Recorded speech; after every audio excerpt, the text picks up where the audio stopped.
오늘 주신 하나님의 말씀 신명기 6장 6절부터 9절까지입니다. 교도가시고 마지막 절 우리 같이 합독합니다.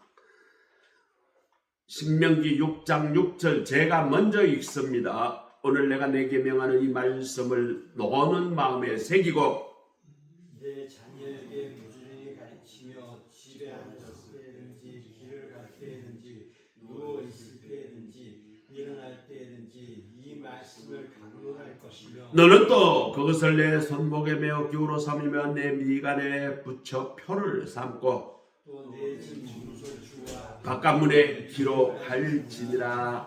아멘. 이것은 하나님의 말씀입니다. 아멘. 자, 오늘 어린이 주일입니다. 어린이 주일 많은 어린이가 축복하고 격려하는 매우 귀중한 그런 주일이죠. 어린이 주일은 지금 우리나라에서만 지킵니다. 전 세계는 지금 어린이 주일이 아니에요. 그래서 주보에 찬송가가 지금 조금 다르게 부르죠. 전 세계 주일은 어린이 주일이 아니기 때문에 찬송가 그렇게 됐는데, 그렇게 주보를 만들어 놓고 지난 금요일에 제가 어린이 주일 설교 그걸 작성한 데 있어서 찬송을 다 바꿨어요. 오늘 어린이 주일날 많은 교회들이 이제 어린이 프로그램을 합니다. 어린이들 축복하고 축하하고 격려하고 참 귀중하죠. 뭐 선물도 주고, 우리 교회는 서효진이가 너무 그렇게 있어서 아주 참 귀엽고 예쁘고 좋습니다. 어쨌거나 어린이 주일은 매우 중요한 시간입니다. 이 주일을 통해서 어린이를 어떻게 양육할 것이며, 나는 어린이를 어떻게 바라봐야 할 것인가, 그리스도인으로서 어떻게 살아가야 할 것인가, 이것을 1년에 한 번씩은 꼭 교육을 받아야 되거든. 다음 주는 또 어버이 주일입니다. 어버이 주일 우리는 어떻게 또 어버이를 모시고 살아가야 할 것인가, 거기에 대한 이 교육이 뭐 해마다 있는 게 아니고 늘 있는 게 아니고 1년에 한 번씩이에요. 거의 비슷한 설교가. 5월 첫째 주일은 어린이를 어떻게 어른들이 양육할 것인가, 그 다음 둘째 주일은 어버이를 우리는 그리스도인으로서 어떻게 모실 것인가. 1년에 한 번밖에 안 합니다. 아주 귀중한 절기입니다. 오늘 이 어린이 주일 하나님께서 우리에게 어떤 말씀을 하실까요?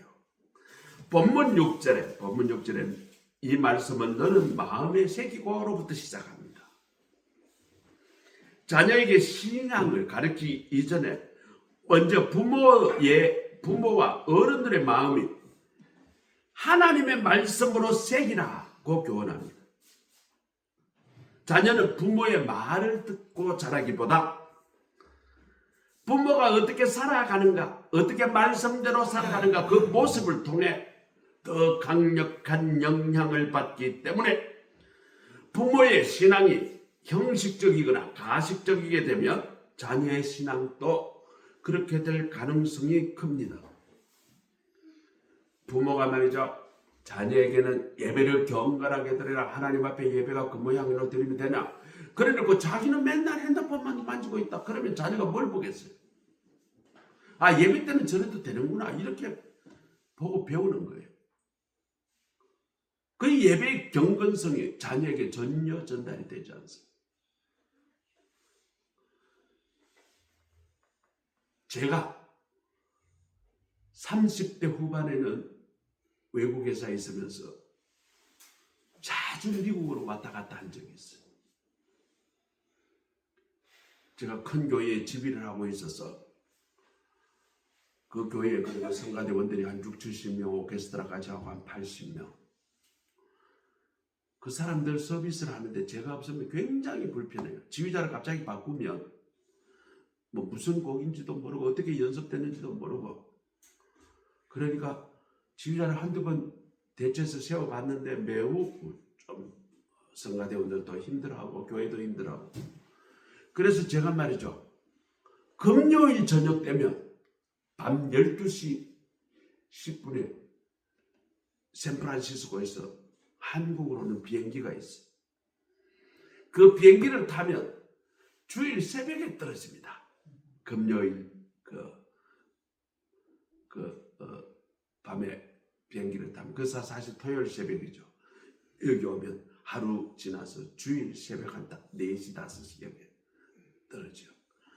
그러면 제가 교회로 바라가고 우리 집 사람이 이제 와 있었지 하고 이거를 차를 갖고 오면 제가 교회에서 갈아입고 그렇게 주일을 한 적이 많았어요.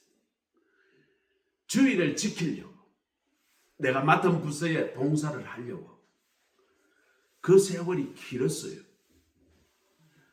아마 이렇게 주일은 저렇게까지라도 지켜야 되는구나. 내가 말은 하지 않았지만 우리 자녀들에게 주일을 저렇게 철저히 지켜야 되는구나. 외국에 가도 비행기 타고 와서라도 지켜야 되는구나.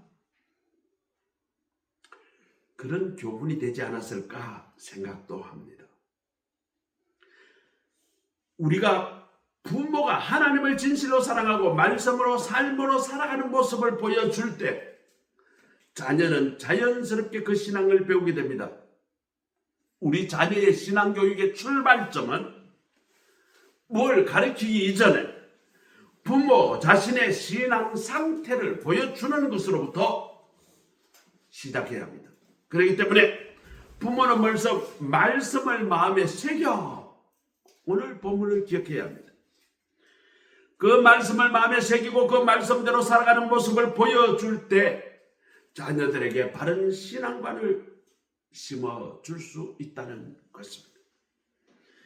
자, 이어서 7절입니다. 집에 앉았을 때든지 길을 갈 때든지 누워있을 때든지 일어날 때든지 이 말씀을 강론할 것이며 뭐가 이렇게 장황하며 설명을 합니다.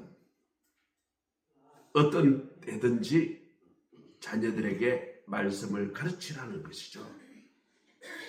자녀의 신앙교육은 자 지금부터 우리 성경 공부하자 앉혀놓고 공부하고 이게 아니에요. 성경 공부 시간도 물론 있어야 되겠지만 일상의 모든 시간이 우리는 자녀들에게 신앙교육의 기회이기 때문에 우리가 모여서 식사할 때 감사할 일이 뭐가 있나?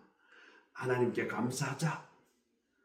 그렇게 하나님께 감사하는 모습을 자녀들과 함께 나누어 또 어려운 일을 겪었을 때 부모가 자녀와 함께 기도하고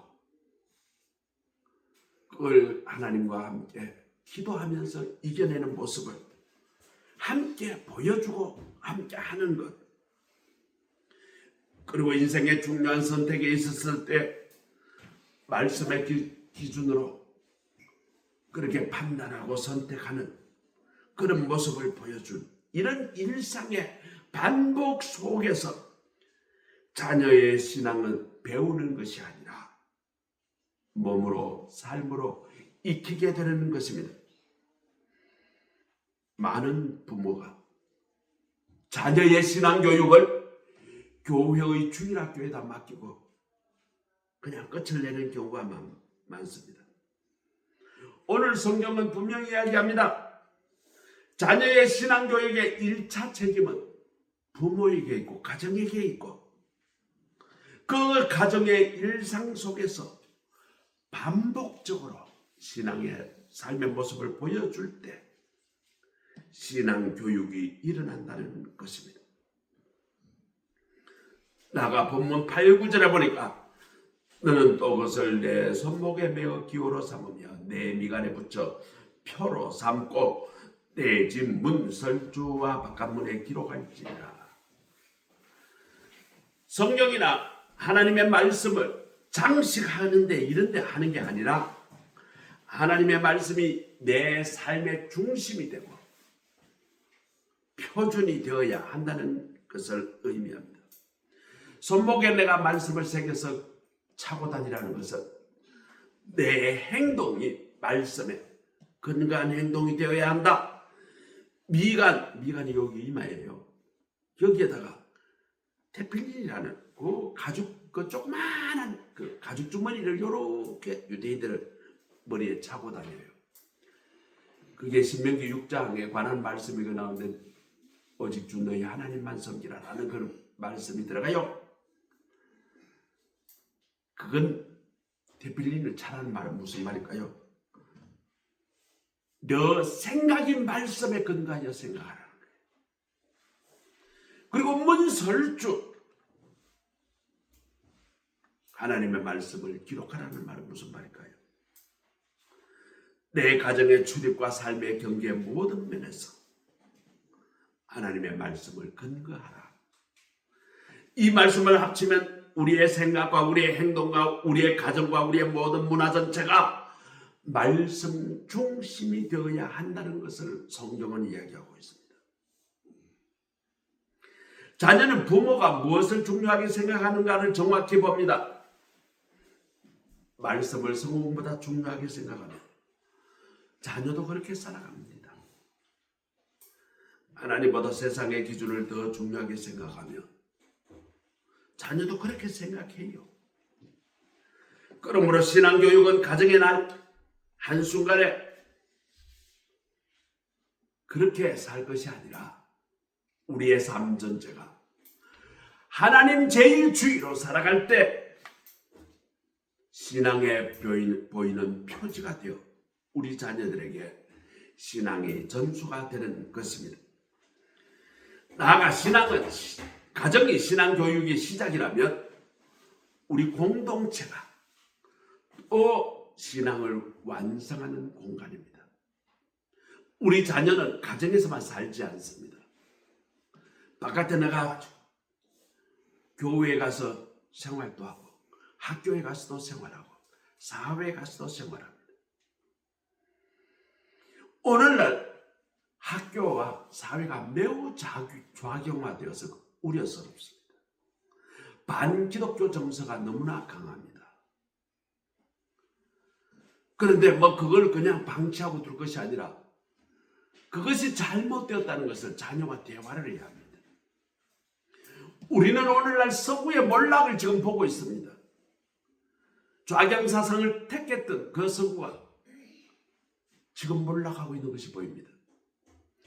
우리나라 소득이 프랑스보다 높아졌다면 누가 믿겠어요? 프랑스가 우리보다 지금 못 살아요.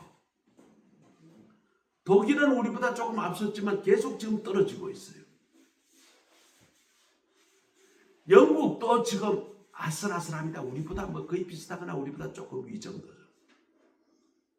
지금 영국 총리가 좌파 총리입니다. 프랑스 총리가 좌파 총리예요. 독일 총리가 좌파 총리입니다. 이 사람들은 하나님을 부정하고요. 사회주의를 지향합니다.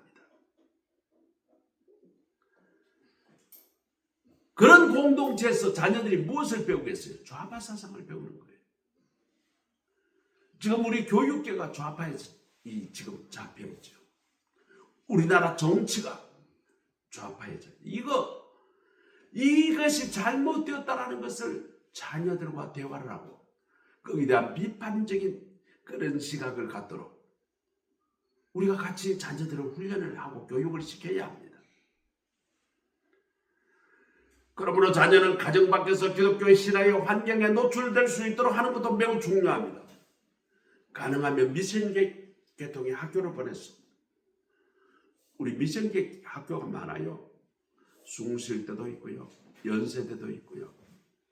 그런 미션계 계통을 학교로 보내면 아무래도 기독교 영향을 더 받게 되죠. 오늘 우리는 이 말씀을 통해서 우리 자녀에게 신앙 전수는 그냥 되는 게 아니다. 자동으로 전수되는 게 아니다. 우리가 의도적이고 지속적으로 우리의 삶을 통해 우리의 매일매일 작은 실천들이 쌓여서 자녀들의 평생 신앙을 만들어감을 확실히 인지해야 합니다. 가정에서 시작된 그 믿음이 공동체 안에서 성숙되고 그 믿음이 또 다음 세대로 이어질 때 하나님의 나라가 계속 확장되는 것입니다. 오늘 이 말씀을 붙들고 우리의 가정이 신앙교육의 첫 학교가 되고 우리의 공동체가 믿음을 세우는 든든한 가정과 울타리가 되기를 간절히 소망합니다. 자, 두 번째로는 본문 6절에 오늘 내가 내게 명하는 이 말씀은 너는 마음에 새기고.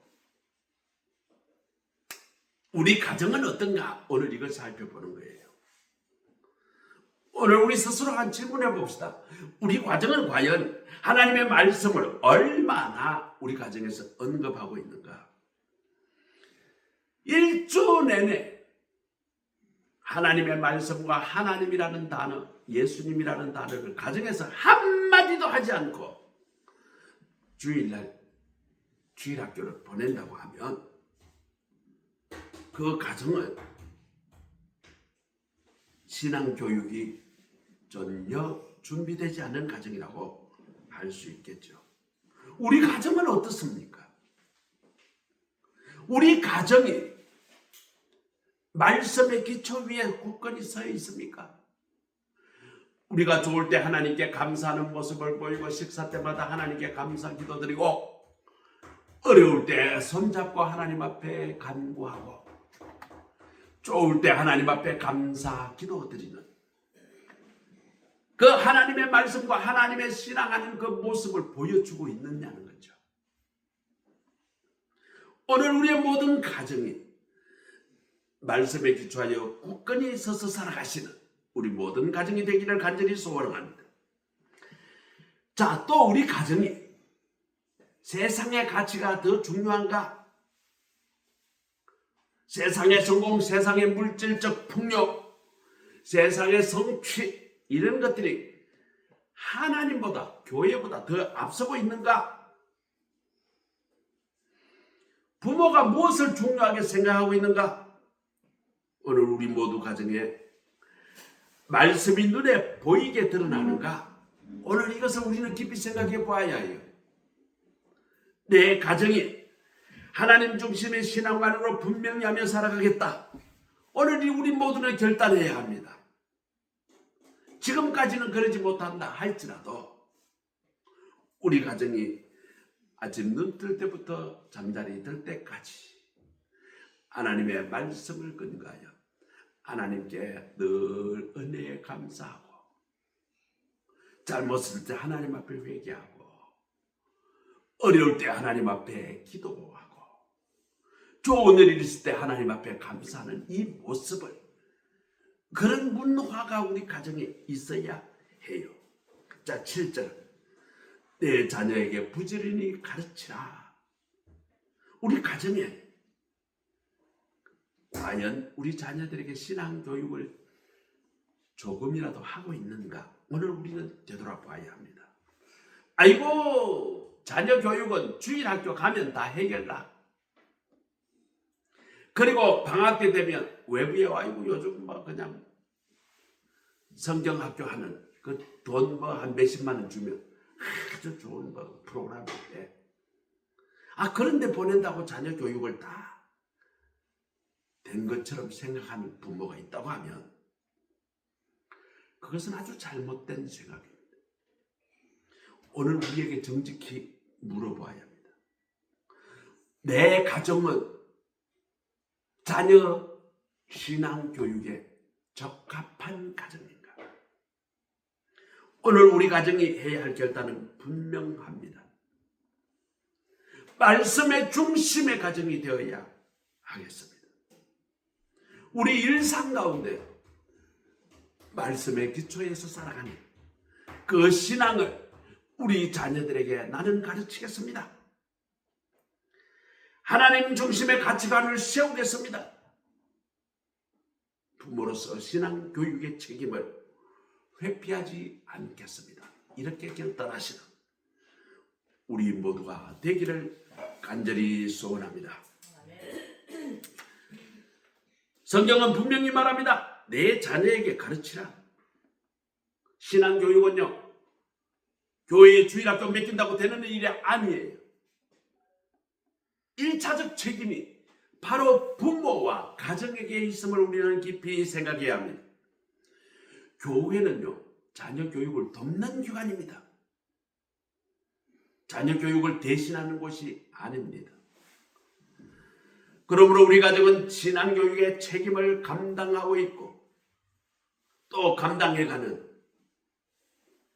이 주제에 관해서 우리 모두 깊이 생각하고 내 자녀의 신앙교육을 이제 내 가정에서부터 시작하겠다. 그렇게 답을 하시는 우리 모두가 되시기를 간절히 소원합니다. 자, 세 번째로, 그러면 나는 자녀의 신앙교육을 위해서 나는 무엇을 해야 하는가? 오늘 앞부분에 더 말했습니다. 6절에 너는 마음에 새기고 자녀 신앙교육의 출발점은 자녀가 아닙니다. 나 자신입니다.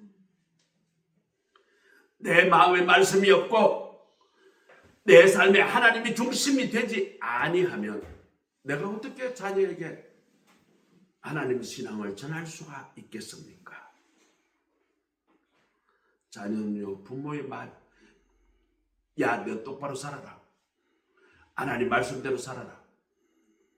그 말보다 내가 하나님 말씀 앞에 엎드리고 기도하고 어려울 때 기도하는 모습을 보여주는 것입니다.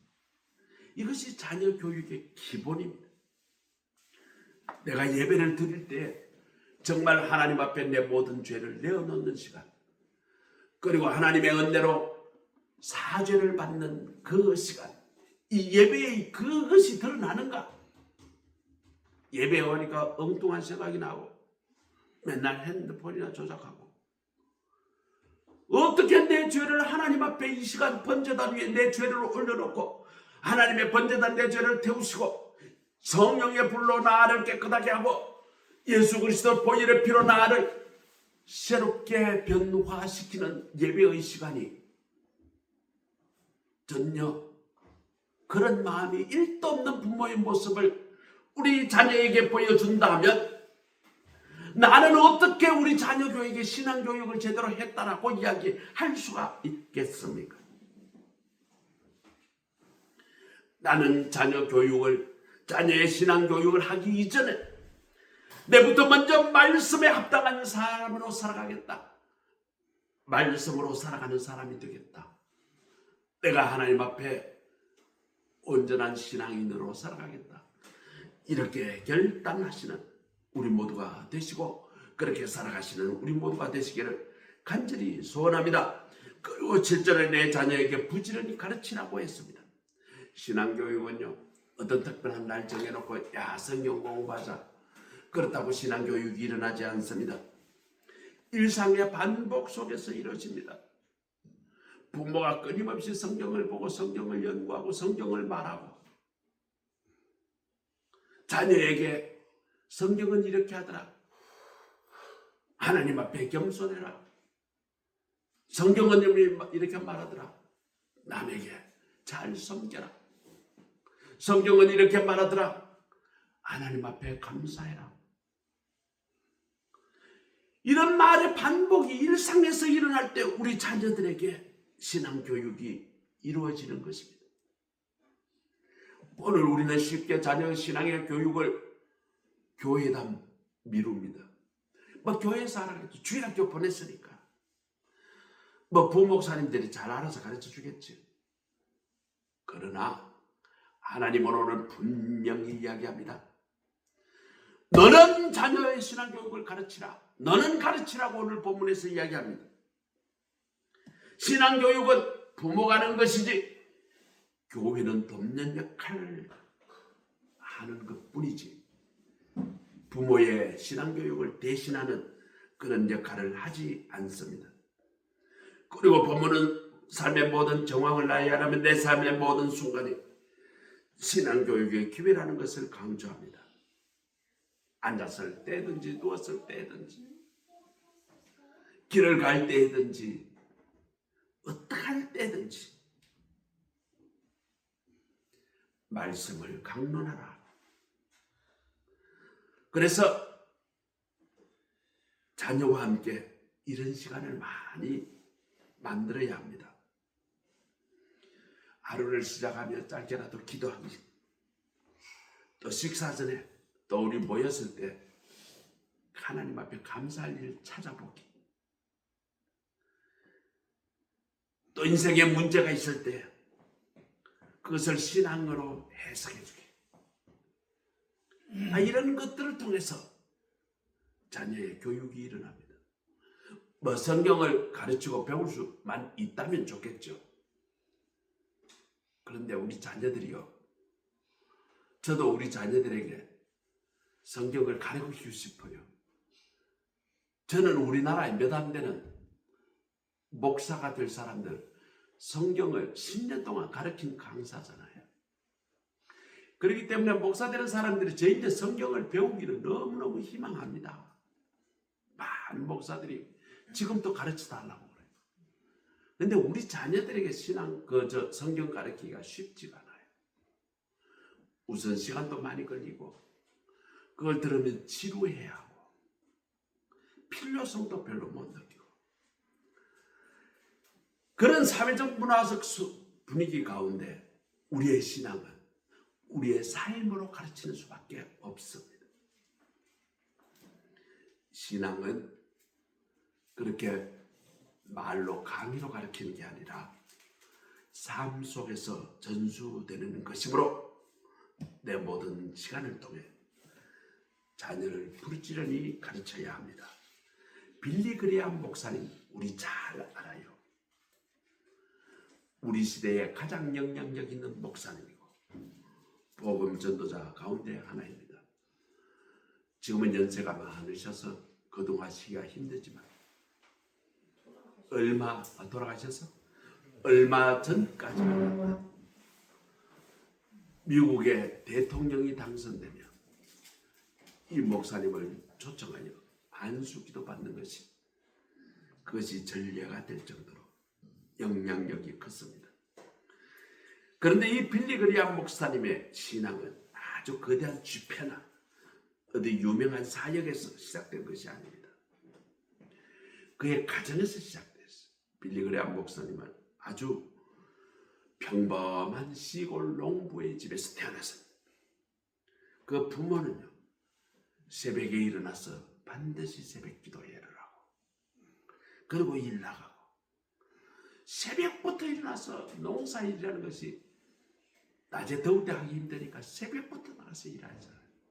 한참 더울 때는 잠깐 집에서 쉬고, 또 해가 조금 기울면, 해가 덜 뜨거우면 한 3시쯤 되면 가서 또 밤늦게까지 일하고, 그럼에도 늘 감사해야 하고 하나님의 은혜를 늘 감격해 하는 그 모습을 빌리 목사님에게 보여주었습니다. 가족이 이게 이제 한기가 되면 가족들이 모여서 성경 읽기를 게을리하지 않았고, 틈만 하면 기도하는 그 기도의 시간을 늘 가르쳤습니다. 그래서 이 빌리 그레이엄 목사님은 아예 어릴 때부터 자연스럽게 하나님을 배우게 됐습니다. 그리고 대학생 때 부흥 집회에 갔다가 뜨겁게 예수님을 인격적으로 만나고, 그가 그때부터 복음 전도자로 전환하게 됩니다. 신학교회에서 목사가 되고 부흥회를 이끌면서 수천만 명, 아니 수억 명에게 말씀을 전하는 전도자가 되었습니다. 그의 설교를 듣고 수많은 믿지 않은 사람들이 예수를 믿게 되었고, 또 냉담했던 그리스도인들이 다시 신앙을 회복하게 되고, 우리나라도 엑스플로 1974년대 우리나라의 여의도에 와서 100만 명이 모여서 기도하는 어마어마한 역사를 일으킨 것을 우리는 기억합니다. 이 이야기는 우리에게 좋은 교훈을 줍니다.